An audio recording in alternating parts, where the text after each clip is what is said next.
Assalamualaikum warahmatullahi wabarakatuh. A'udzu billahi minasyaitonir rajim. Bismillahirrahmanirrahim. Alhamdulillahi wa kafa. Wassalatu wassalamu ala sayyidil mustafa wa ala alihi wa sahbihi ahli syirki wal wafa. Asyhadu an la ilaha illallah wa asyhadu anna Muhammadan abduhu wa rasuluh, amma ba'd. Hadirin hadirat jamaah pengajian Masjid Baitus Salam rahimahumullah, pada kesempatan yang mulia ini marilah kita senantiasa memanjatkan puji syukur kehadirat Allah Subhanahu wa Ta'ala atas limpahan nikmatnya kita kembali dipertemukan di majelis yang insya Allah barokah dalam keadaan sehat walafiat. Salawat salam kita haturkan pada junjungan kita Nabi Agung Muhammad Sallallahu Alaihi Wasallam. Semoga kita semua kelak di yaumul qiyamah berhak mendapatkan syafaatnya. Amin ya rabbal alamin. Bapak Ibu, tema kita pada malam ini adalah mengapa kita sulit untuk beramal, wabil khusus amal harta. Bapak Ibu yang saya hormati, sebenarnya di dunia ini tidak ada istilah sulit kecuali karena ada faktor eksternal. Jadi tidak ada istilah sulit kecuali ada faktor eksternal. Karena kita meyakini betul bahwa tugas yang diberikan oleh Allah itu sudah terukur. Jadi udah diukur sesuai dengan software manusia. Manusia itu kan punya kemampuan dasar. Jadi kita itu kan bisa berjalan. Artinya kalau panjenengan diperintahkan berjalan setengah kilo itu standarnya mampu. Ya cuma mungkin sakit kakinya buka atau faktor lain lah. Tapi pondasi dasarnya kita itu mampu menjalankan tugas. Nah, Bapak Ibu, Allah menciptakan manusia itu awalnya fitrah. Sebagaimana dawuhnya Rasulullah, kullu mauludin yuladu 'alal fitrah. Setiap yang dilahirkan di muka bumi ini dilahirkan dalam keadaan fitrah. Fitrah di sini maknanya dua. Pertama, ay ala dinil Islam, artinya dia itu sesuai dengan agama Islam. Yang kedua, artinya dia itu masih bersih, masih suci, masih kosong, tidak ada pengaruh apapun. Jadi manusia lahir itu ya nggak tahu apa-apa, pengetahuan dia nggak punya, terus kemudian memori dia nggak punya, kosongan, kayak HP kosongan. Kalau HP kosongan itu kan macam-macam. Kenapa kok HP saya lemot? Nah pasti ada sesuatu. Kenapa kok aplikasi saya tidak bisa dibuka? Nah, bisa jadi ada gangguan. Nah ini yang kita maksud tadi, bahwa sesungguhnya tugas-tugas yang diberikan oleh Allah kepada manusia itu sifatnya terukur. Jadi ukurannya itu jelas. Ukurannya jelas, bahkan ada keringanan atau dispensasi, namanya rukhsah dalam bahasa agama. Nah, mari kita mencoba untuk menganalisa berdasarkan beberapa analisa yang disampaikan oleh para ulama. Jadi ini hanya rangkuman beberapa analisa yang disampaikan oleh para ulama. Yang pertama, Bapak Ibu, mengapa kita berat melaksanakan ibadah? Ya, yang pertama adalah karena kita imannya lemah. Itu yang pertama, Bapak Ibu. Jadi ada korelasi kuat antara iman dan semangat ibadah. Jadi iman manusia itu menurut para ulama yazidu wa yanqus. iman itu kadang naik, kadang berkurang, kadang nambah, kadang kurang. Nah, kalau nambah, semangat ibadah kita itu tinggi. Indikatornya jelas. Jadi nek jenengan ke imane munda, niku ibadah itu enteng, terus semangat tinggi. Nah, berarti Bapak Ibu, mengapa tadi pertanyaan mengapa itu kenapa? Ya iman kita sedang lemah, atau melemah, atau berkurang dari yang seharusnya. Lah ada nggak stabilisasi iman ini? Agar iman kita itu stabil. Karena pasca Ramadan itu rata-rata imannya turun, rata-rata. Sehingga Nabi itu kan memberikan penjagaan semacam rem lah. Habis Ramadan disuruh poso Syawal. Nah, poso Syawal ini sebenarnya kan semacam ini rem agar kita nggak belum aja. Nah, masalah puasa Syawal itu kan kemarin ada debat Bapak Ibu. Jadi ada seorang thalib ya, seorang siapa? Pelajar yang sedang belajar di Arab Saudi. Dia itu mengemukakan tentang puasa Syawal. Tapi bagus sebagai sebuah diskusi, sebagai dialektika itu bagus. Dia menyampaikan tentang hadis puasa sunnah Syawal ini. Jadi kan kurang lebih bahasanya, barang siapa yang berpuasa di bulan Ramadan kemudian diikuti dengan puasa, nah ini siam min Syawal. Jadi kalimatnya itu min Syawal, dari bulan Syawal, 6 hari dari bulan Syawal. Nah, kalimat dari itu dia membuka. Itu dari itu ibtidah atau bagian. Jadi min itu kan min Syawal. Barang siapa yang puasa di bulan Ramadan kemudian diikuti dengan 6 hari dari bulan Syawal. Kalimatnya itu min, bukan fi.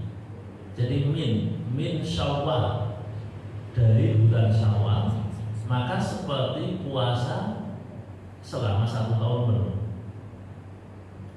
Nah, yang kita pahami selama ini adalah ya berarti poso ini bulan Syawal. Karena minnya itu min bagian. Jadi kalau kaca ini bagian dari masjid, maka ya kaca ini ya bagian dari masjid itu. Kalau saya mengatakan min Syawal, dari bulan Syawal yang artinya bagian, berarti poso ini kan kudu ning bulan Syawal. Tapi ada alternatif kedua, min Syawal itu artinya dimulai dari Syawal. Jadi sholat juga belum penuh. Nah, itu kata dia. Tapi bagus ini sebagai sebuah analisa itu bagus. Nah, saya tidak ingin membahas tentang itu, tapi kita ingin sampaikan bahwa ada stabilisasi keimanan kita. Jadi puasa itu distabilkan dengan puasa, baca Quran distabilkan dengan baca Quran, ibadah yang lain, sholat distabilkan dengan sholat. Sehingga ada semacam stabilisasi iman. Nah, kalau stabilisasi kita jaga Bapak Ibu, maka insya Allah iman kita itu akan cenderung relatif stabil. Nah, jika relatif stabil, maka semangat itu akan terjaga. Berarti kalau pertanyaan, kenapa kita males berbuat baik, beramal sholih? Ya karena kurang stabil imannya. Kenapa kurang stabil? Mungkin memang stabilisasi kita tidak tepat. Nah, jadi penting bagi kita untuk memiliki stabilisasi tadi. Sehingga memang biasanya disampaikan tadi, habis Ramadan jangan lupa untuk puasa di bulan Syawal untuk ditabilkan. Imannya biar tidak turun dan seterusnya. Terus yang berikutnya, bagaimana kita menstabilkan iman? Itu kalau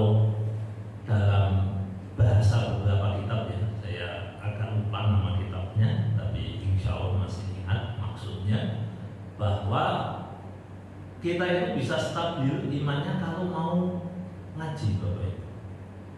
Jadi ngaji, terlepas dari plus minusnya ngaji itu, tapi ada satu poin yang bisa kita tangkap dari situ, bahwa datang di majelis-majelis ilmu itu bisa membuat iman kita relatif stabil, relatif stabil. Sehingga Bapak Ibu, semangat ibadah kita kadang bisa kita jaga, kita pompa dari mendatangi majelis-majelis taklim, majelis-majelis ilmu. Nah, ini berarti bisa kita lakukan. Oke, itu poin pertama. Kenapa ibadah kok susah? Karena iman kita berkurang atau iman kita tidak stabil. Yang kedua, selain faktor iman Bapak Ibu, ini juga faktor ini apa namanya? Cara pandang dan pola pikir. Iya, bagus ini. Jadi pola pikir kita itu ibadah itu untuk apa tuh Bapak Ibu? Karena kalau saya umpamanya mencontohkan diri saya mau melakukan sesuatu yang saya anggap punya nilai besar, saya semangat. Walaupun ngantuk tiba-tiba bangun, walaupun saya udah capek itu saya buang, bahkan saya rela minum suplemen karena tahu peluangnya besar. Jadi tahu peluangnya besar. Saya pernah contohkan di waktu Ramadan kemarin, seandainya Bapak Ibu kita dikasih tahu barang siapa yang malam ini bisa membaca Subhanallah sebanyak 100.000 kali tanpa tidur sama sekali, tanpa jeda baik minum, kentut dan sebagainya, akan dibayar 1 triliun bagi yang memenuhi kriteria. Saya yakin kita tidak ngantuk, karena 1 triliun itu cukup untuk membuat kita tidak ngantuk. Biarkan malam ini saya tidak ngantuk, besok mau tidur 3 bulan pun tidak apa-apa, karena udah dapat 1 triliun untuk hidup seumur hidup, udah sangat cukup. Jadi ketika kita mengetahui nominal fantastis, itu kita akan tiba-tiba semangat, dan itu akan terjadi Bapak Ibu. Itu manusiawi. Coba Bapak Ibu capek Pak, betul. Tiba-tiba dapat umpamanya jenengan yang dodolan, dapat orderan. Bapak, mohon maaf, ini Bapak biasanya kan menjual degan kan 110.000. Ini saya orderan, tolong carikan dalam waktu seminggu 100.000 degan, tak hargai satunya 30.000. Jangan apa yang akan dilakukan seminggu kan? Boleh ini cilacap, boleh harganya 3 kali lipat, orderannya 100.000 butir, bayangkan. Itu jangan tidak mau itu. Nah, jadi Bapak Ibu, semangat kita itu melemah karena menganggap remeh nilai sebuah ibadah. Jadi kita itu menganggap tidak ada gunanya, atau gunanya dikit, atau nominalnya dikit. Mau kita itu punya sandal di luar itu tidak kita jaga karena murah. Coba Bapak Ibu, kalau di sandal panjenengan itu ternyata ada bolongannya, dan bolongannya itu di dalamnya ada berlian senilai 1 miliar, jenengan tidak mungkin bisa duduk diam, mesti tengok-tengok. Karena ada barang bernilai yang ketinggalan. Itu sama. Ketika kita menganggap sholat malam, kita menganggap sholat subuh, kita menganggap baca Quran, itu biasanya kita biasa, tidak ada semangatnya. Tapi kalau ada nilainya tinggi, semangat besar. Suatu saat saya nonton YouTube-nya Raffi Ahmad. Raffi Ahmad kan sedang membuat studi. Dia diwawancarai oleh Helmi Yahya. Dia ditanya di podcastnya Helmi Yahya, kamu itu penghasilannya berapa? Pokoknya itulah. Saya penghasilannya banyak, bahkan omset saya kata dia lebih dari 1 triliun. Tapi saya sehari kerja itu lebih dari 17 jam. Bayangkan Bapak Ibu, lebih dari 17 jam. Khairul Tanjung itu salah satu orang terkaya di Indonesia. Ditanya, saya itu tidur paling 3-4 jam. Kenapa? Apakah Anda selalu semangat dalam mencari duit? Jawabannya iya. Lu kenapa? Karena dia meyakini bahwa itu punya nilai, padahal dia sudah punya banyak. Nah, makanya Bapak Ibu ini bicara mindset, keset, seger, itu bukan bicara sehat.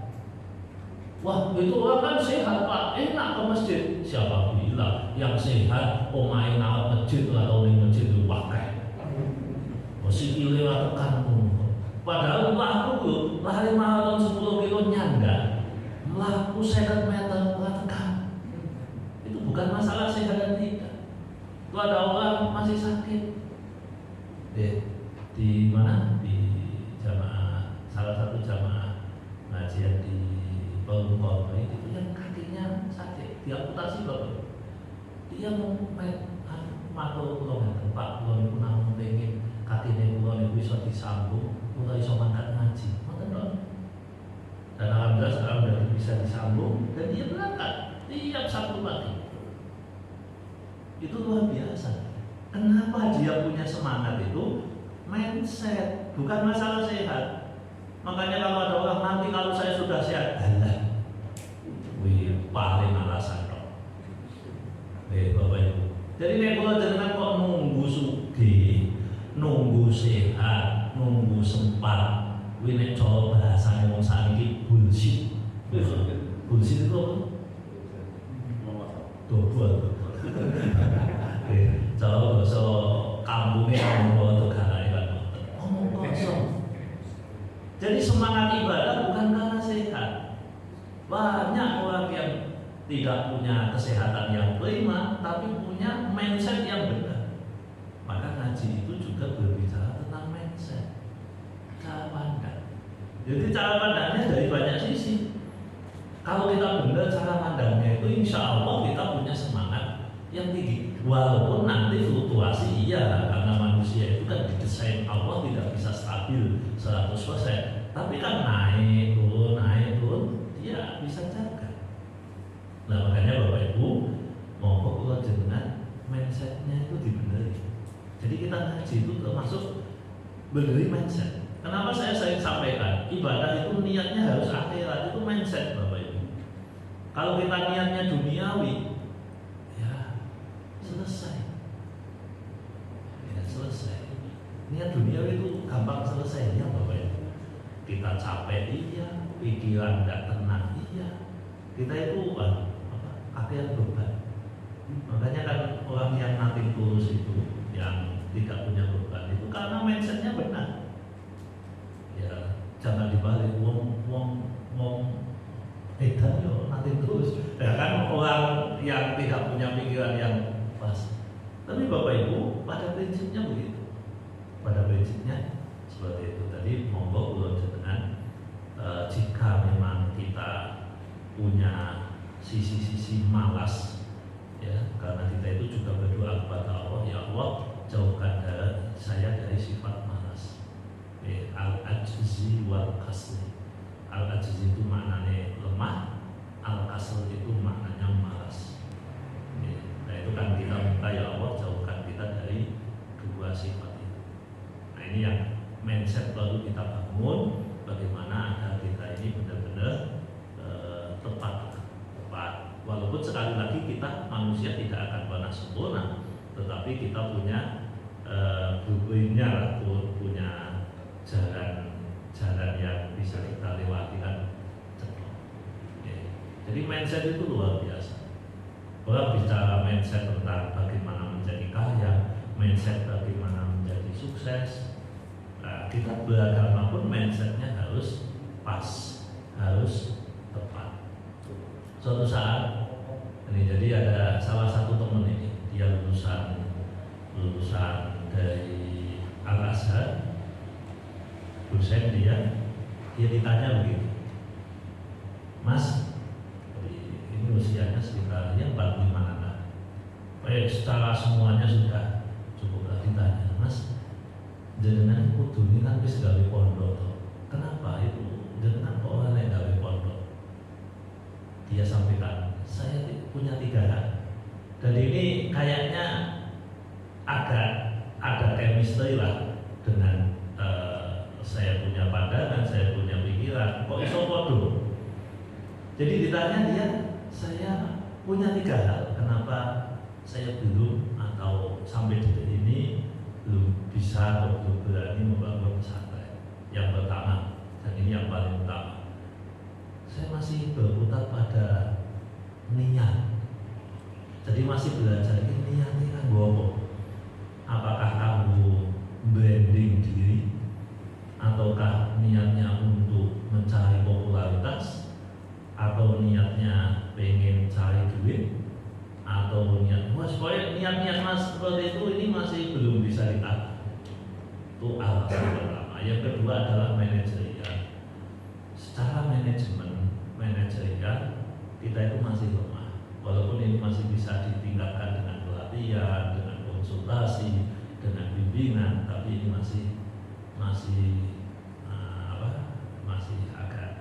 agak masalah. Terus yang ketiga, nah ini juga penting, kita itu sering, kata dia, tanda kutip mengunggulkan atau mempromosikan sesuatu yang nilainya itu agama, tetapi ora patek ngopeni guru agama. Jadi ini kalau ini saya sering dapat keluhan. Pak Ustaz, kula niku bingung Pak Ustaz. Ya, bingungnya begini. Kami itu di lembaga yang bonafit karena saya sebut aja umpamanya sekolah X dengan branding tahfidz Quran. Nah, saya contohkan gitu lah. Itu yang bikin sekolahnya maju ya karena brandingnya tentang tahfidz, yang bikin mereka dapat uang banyak ya karena itu. Tapi guru mohon maaf, ini dibayar lebih kecil daripada guru mapel matematika, mapel fisika, dengan beban kerja yang lebih besar. Jadi kan kita pakai jam kan, jam ini. Nah, terus sampai aku mentu saat ini. Jadi beberapa ini. Nah, ini juga menjadi pertimbangan dari salah satu orang yang saya itu tidak habis pikir kenapa bisa begitu. Mestinya kalau memang itu maju, orang yang menjadi sukses duitnya aneka itu gurunya mestinya pondok suksesnya kan begitu. Jangan yayasannya kaya raya, mobil Alphard, gurunya motornya Supra tahun 2001. Wah, kacau ini. Artinya karena ini udah brandingnya ke situ, kecuali tahuan sekolah tujuan olimpiade tahuan kan begitu. Ini tulisannya boarding school, sekolah dengan program keunggulan ini kan ada sekarang banyak kan begitu ya. Saya punya teman banyak yang begitu kok. Nah, ini yang menjadi masalah. Jadi Bapak Ibu, beragama itu mindsetnya itu butuh pas, butuh benar, butuh benar. Nah ini penting karena apa? Kadang kita itu kan korban branding Bapak Ibu, korban branding. Jadi wong do pinter branding, akhirnya kita akan melihat sesuatu dari sisi itu. Nah inilah Bapak Ibu, kenapa kadang kita itu males ibadah, kita hanya pengen nampak di luar, nampak soleh, nampak baik, nampak ini, tapi sesungguhnya hati kita tidak pergi menuju Allah. Nah ini yang harus kita pakai. Maka mindset kita itu harus benar-benar ditotok Bapak Ibu. Mindset kita itu harus benar-benar kita tata. Masih banyak orang baik yang memang tujuan utamanya adalah kebaikan dan kemuliaan itu sendiri. Nah orang yang seperti itu Bapak Ibu, mindsetnya benar, dia ibadahnya stabil. Ibadahnya stabil, porsi malasnya itu ada tapi tidak dominan. Nah yang terakhir Bapak Ibu, mengapa sih ibadah kita itu kok malas? Kita kok berat beribadah?